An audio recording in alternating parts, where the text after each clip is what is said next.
Okay, you've painted a fairly frustrating scenario for anybody who's trying to we've got Congress, we've got big nukes pouring money into Congress, we've got laws of the land.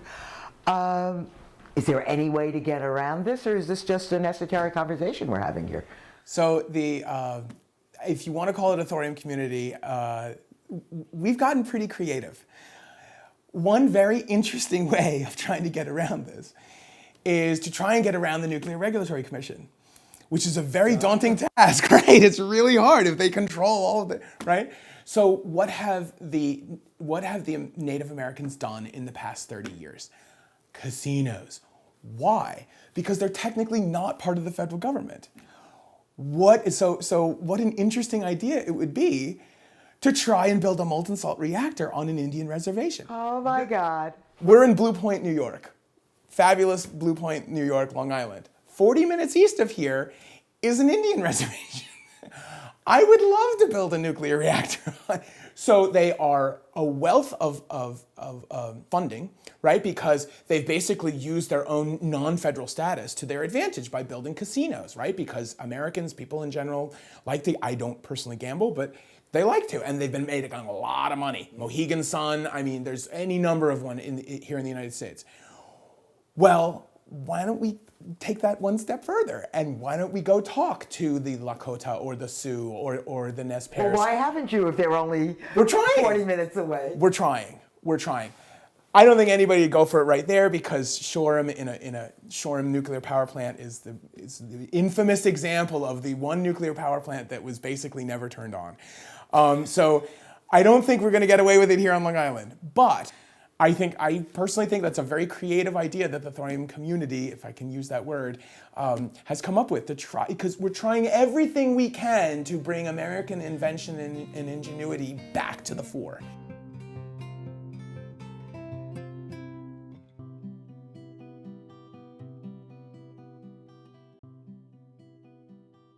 You were speaking earlier, and I know not to ask for details because you haven't filed for your IP patents yet, but you were talking about thorium being useful, the waste product, of thorium being useful.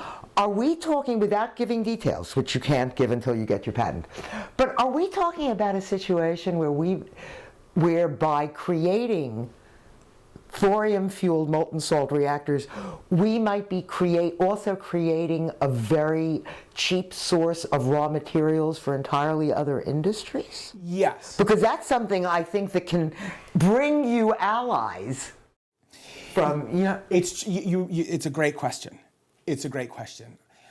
I actually have a list of 17 different molecular and isotopic streams that you can bring online, okay? 17 different types of molecules or isotopes that you could produce. But are they things that are currently, I'm of course making this up, but that currently McDonald's pays $1 million a pound for this secret ingredient, and you can bring it out and sell it to them for 20 cents a pound because that's all I'm saying. It's one thing to create 17 different things. It's quite another to say, and here's the uses. Here is what they can substitute That's a great for. question. And that's what I'm trying to find out. Okay, so that's an excellent question. Every single thing that I'm referring to, okay, my personal list is 17, but I can come up with 10 more, okay? These are all well-established markets. Every single one of those molecules and isotopes that I'm talking about, well-established. And this would be a less expensive source? Yes, this is a free marketer's dream. So what you're saying is it's literally getting rid of the poison, which is the waste. Yes. To create the other man's meat. It literally is. Yes. He's paying hamburger prices for filet mignon. Well, okay, so remember, this is free market economics. So whoever that purchaser is going to pay whatever the market is offering, right? There's the bid and the ask, right? And on the stock market or the options market, there are bids and asks. So is that going to change supply and demand curves? Yes, it will. But still, if somebody brings an MSR online and lets me and a bunch of other really, really good chemists and physicists, let me get in there, and I will make you your isotope or your molecule more cheaply, but you're still going to make a boatload of cash. I can give you many examples. dimethyl ether. I can medical isotopes, so like moly-99, molybdenum-99, which moves into technetium-99m. Technetium-99m is used as a very, very special isotope in cardiac testing. Oh, wow. Oh, yes. And we're running out of it. And that's a really good test that they do. They use something called sestamebe, and at the heart of this molecule is technetium-99m.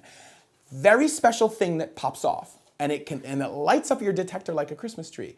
And it gives you very, very good diagnostic information about how your heart is functioning. Well, we're running out of that. That's a problem.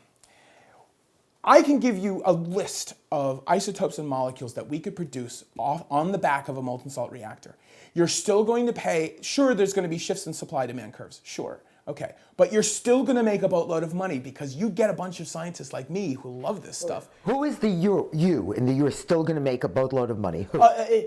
Some Wall Street investor. I mean, I'm talking That's to... what I meant. The investor, the utility who's selling the Absolutely. energy. Who? Which?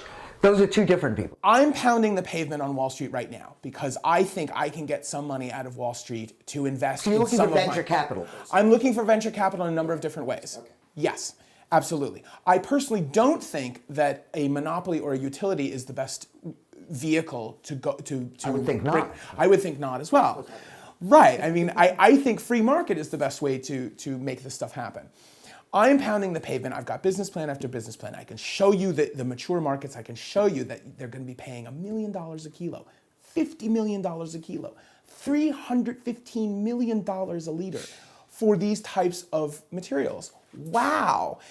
Those are really good numbers. But why aren't you trying to raise money from some of the companies that are now paying through the nose for the materials by pointing out to them that, in fact, if they take a 5%, I'm making up my numbers here, but if they take a 5% position in the company you will form to do this, you will give them a 99-year contract? Excellent question. I'm doing that right now. Okay. You are a businessman as yes, well as a scientist. I'm doing it in two ways. All right. I am using, so my colleagues and I have formed a company called Havalide. We are bringing some fabulous chemistry and we're trying to bring it to market. And we are trying to use this as a vehicle to raise more capital by monetizing that so that we can ultimately, because the molten salt reactor is the goal, okay? That's number one. Number two, along the a nuclear power plant is a very special thing. A lot of the stuff in there that you need is exotic, okay? It's considered exotic, okay? They're either rare isotopes or this or that, this or that. Part of the reason why I went to Los Alamos and part of the reason why I'm pounding the pavement right now very aggressively is because I would like to bring a couple of very, very valuable isotopes online. I'm just giving you one example. The lithium-ion battery that you have in your cell phone and I have in my iPhone and whatever, okay? Lithium is a very boring metal, okay? It does some cool stuff, some cool chemistry inside our phones, and that's cool. However, when there are two stable isotopes actually inside your cell phone right now, lithium-6 and lithium-7, chemically they are identical. However, their nuclear properties are very different. And, of course, there are mature markets that are clamoring for those two isotopes when they are just lithium-6 or just lithium-7. It's very difficult to separate those two. I have developed 3 ways in an incremental fashion in order to get the high levels of enrichment that are needed, are demanded. And they're demanded for very specific reasons, and I won't go into the reasons why, but it's really, really hard for me to try and raise even a dime of capital because I've got the United States government in the way.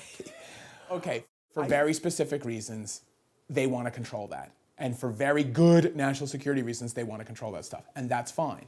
But there is currently no legal way here in the United States to be able to enrich that, to separate the 6 from the 7. It was banned, actually, in 2003, 2004 by the Department of Energy because the one trick that we were using was using mercury the metal. Mercury, the liquid at room temperature. You can see where this is going. Mercury is dangerous. When you lose a whole bunch Mercury of the it. pollutant. Mercury the pollutant, yes. Yeah. So there are, I think there are, and I know there are, because I've done the calculations, there are clever ways of bringing that online, okay? And I would love to work with the group that's responsible for that here in the United States at Oak Ridge National Laboratories. It's the Y12 group, right? They're charged with the national security of controlling the lithium stockpiles. They're doing a very good job, okay? I'd love to work with them. I actually called them. I actually spoke with them. One of the physicists came out and actually saw my talk out in Albuquerque in February. Let's move forward. I can't raise a dime of capital on Wall Street without the blessing of the federal government in order to say, yes, this guy can do it. Isn't our energy secretary at the moment a nuclear scientist? Dr. Stephen Chu recently left. He's one of my heroes. Nobel laureate. Dr. Ernest Moniz has taken his place. I don't think he can get involved. Because it immediately gets political, unfortunately. I believe he's an MIT grad. But he doesn't have to be elected to office. And that's He true. doesn't have to raise a campaign. And that's war true. chest. And that's true. Those are all true. I just, again, think it's politically untenable, unfortunately. But in what sense? Since you're saying it's all true that he does not have to raise money from Big Nuke or from anybody else. He doesn't have to, because 60% of the Department of Energy's budget comes from big nuclear. The Department of Energy gets paid by big nuclear. They get paid in the form of fees, and application fees, licensure fees, taking care of all the 70,000 metric tons of long-term nuclear waste that we have here in the United States. Big nuclear pays the Department of Energy. But forgive me for being a pit bull on this one. I understand what you're saying. Rock and roll. But since what you're trying to get is authorization to do all kinds of research that would lead to new reactors, molten salt reactors, whatever, but to new reactors that would pay fees, and to new transferring various kinds of fuels, because you had mentioned that we could use the uranium-238 or 230. The fees are going to come in. They may come in from a different source, but Agreed. who cares? So my question remains on the table. I can't answer it. It's a growth market. The Department of Energy should look at a molten salt reactor as a growth market. I guess the reason... Oh, go ahead. I'm sorry. We can take care of the nuclear waste, 70,000 metric tons of nuclear waste here in the United States. We can dissolve it. Good chemistry and physics. We can take that nuclear waste and actually use it. I understand, but you were up until now, forgive me for interrupting. That's fine. But it's just on this one particular, because you've made that point. If you're saying to me that it doesn't matter that the Secretary of Energy isn't an elected office and doesn't need, because 60% of the Energy Department's fees are coming from Big Nuke, I still say to you, well, yes, but they can do the math. And they would be getting the same number of fees, if not more, from the molten salt reactor industry, from the transportation of the waste that you're going to reuse. Agreed. So I ask you again, why do you think that you're not getting buy-in from the Department of Energy, where there's a nuclear scientist who allegedly understands the science? I know. I don't know. It's not a no-brainer that it's political. That's all I'm saying. I don't know. I have no idea. I can't think of a money reason why. I honestly can't. Molten salt reactors, I can't think of any reason. I don't know. I can't answer your question. I don't know why, because it's a no-brainer to me. It's a no-brainer. They'd be getting fees. You're right. You understand my questions? Yeah, and I don't have an answer. I wish I could find an answer. I wish I had an answer for you. I don't. I don't, because we proved that it would work. For 20,000 straight hours, we proved that overclocking an MSR works. They gunned it. They pushed the molten salt reactor at 800 Celsius, if I remember my history correctly, for over 20,000 straight hours. That's like a year and a half. Yeah. If it didn't melt down then, we don't have to worry a lot. It's not 3 Mile Island. Okay, but you bring up a great point. We're going, it is walk away safe, okay?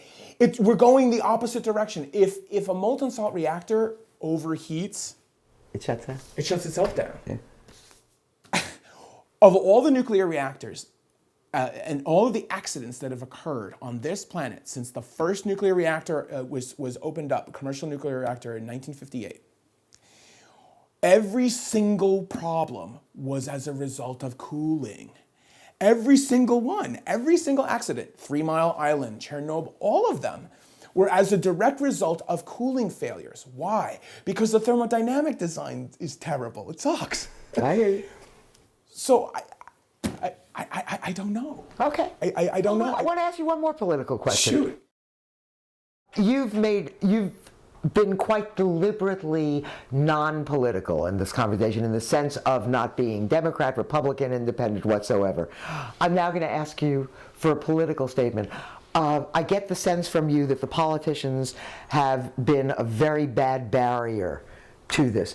Has it been more of a problem with Democratic administrations, with Republican administrations, or no difference? No different.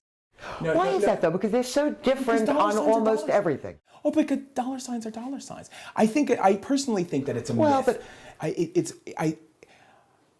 I am very disappointed by the American public overall because they don't see the myth.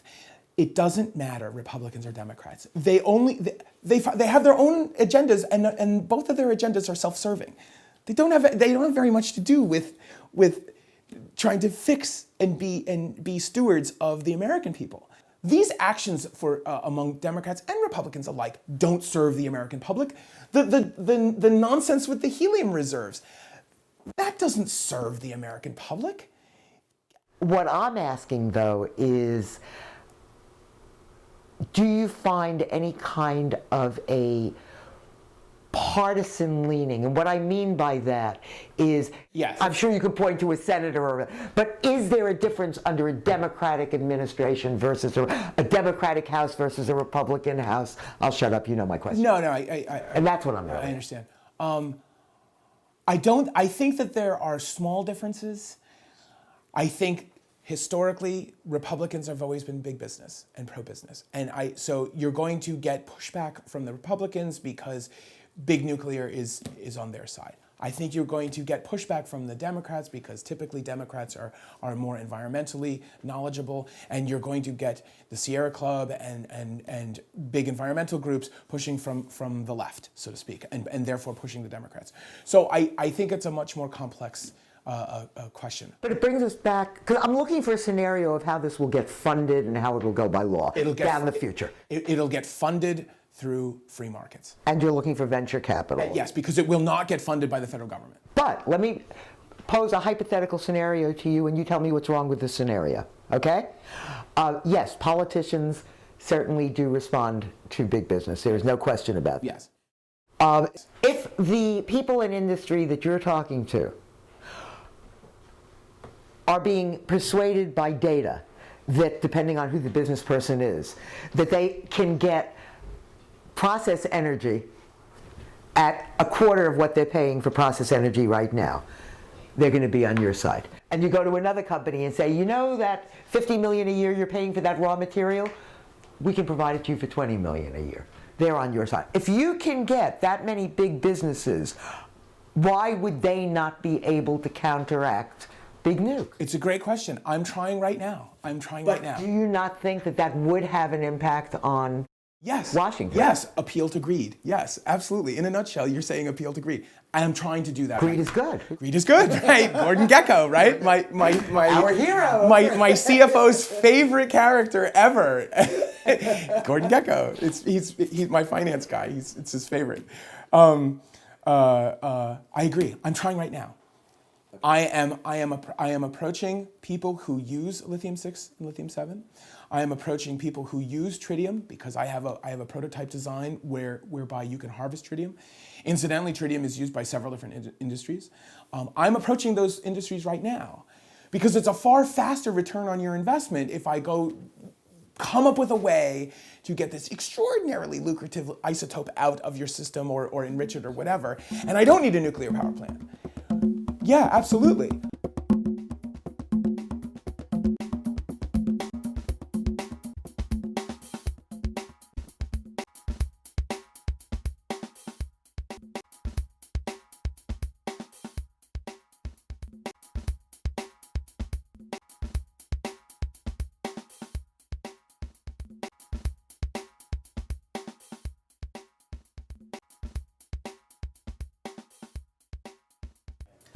Okay, well, you've explained a lot of the formidable obstacles that have been placed in the path, be it from big nukes or politics. Or how can you be proactive? It is one thing to complain bitterly about what is happening to stymie the use of molten salt reactors of thorium, and it is another to talk about just fighting back against misinformation that may be coming out. Right. But is there something that you can do proactively? Is there a way the thorium community, if I can go back to that expression, Sure. can lobby on its own? What can you do that is proactive?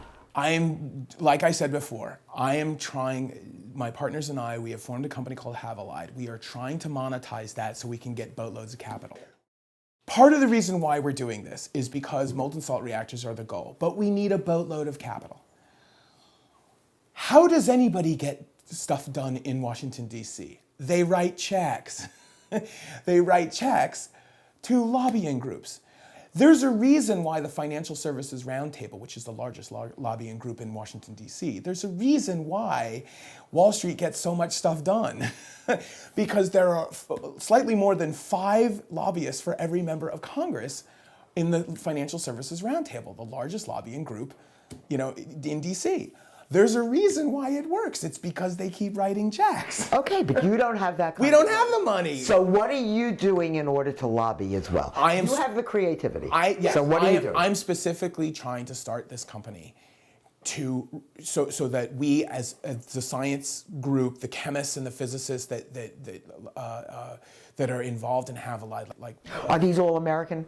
Yes. Scientists? Yes. Because we were talking about an international thorium community, but this is American. Yes. Okay, go ahead. And so those chemists and we are starting this company, and we are trying to get this company going because we can do some really neat chemistry that has nothing to do with nuclear.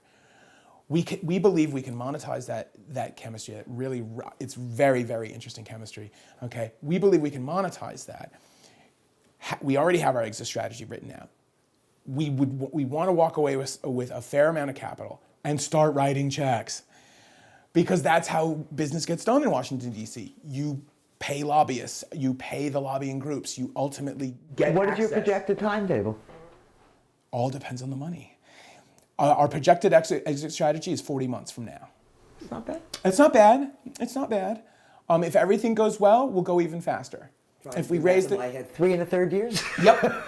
Yeah. Exactly. Yeah. So I'm going in front of a lot of people in the next couple of weeks to try and raise the startup capital. We've raised For Havelide. For Havelide. Yes, for Havelide. And I am working my butt off to try and do it. But with the much further reaching goal of it being, let's monetize this, let's make our investors and shareholders a whole boatload of cash.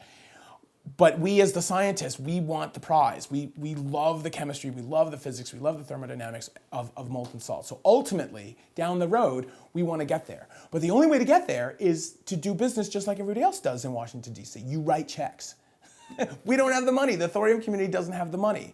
And you have older guard who still believe that Washington doesn't work that way. And Washington does work that way. That's precisely how they work. You write checks. And we don't have any money. I mean, we have a lot of passion, you could probably tell, but we don't have any money. And so that's how you get stuff done. How did the Native Americans get all of their casinos? They wrote checks. They wrote checks, and so now you got a lot of stuff done. We also have a new batch of billionaires in this country. We do.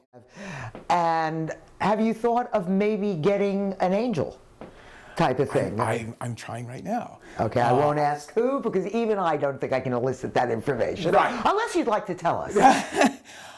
Suffice to say, I guess the famous billionaires that you could probably think of, I've already approached 2 of them. I'm trying to approach a 3rd, but he's involved in another type of energy tech. And if you Google, you could probably figure out who that is. Now, the 2 that you approached, they said no, or you? It's tough to get in touch with them. I spoke with one, but again, it comes back to the same story. It will not be done on American soil with the current laws that are in place. It will not. Now, there are much friendlier environments, okay? Canada is one of them. David LeBlanc is an outstanding physicist, and he's trying to make stuff happen in Canada right now. And it is, Have you thought of doing that as well? of course. Okay, because I mean, the objections you were having about China, I don't think apply to Canada. That's true. So what I'm saying is that a realistic scenario? It's a very realistic scenario, except I don't want to go to prison. I was told in no uncertain terms by the Department of Energy that if I bring any of my intellectual property off of United States soil that represents a national security threat, I will get thrown into prison. They told me over the phone. I know who they are. I'm not going to name them. Did you check caller ID? You sure what this step?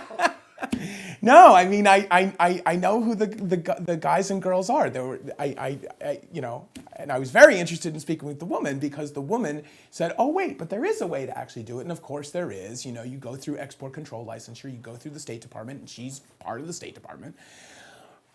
I'm happy to do it, and then I got nowhere. So yeah, you're right. We are going to be left behind. We being the United States. Correct.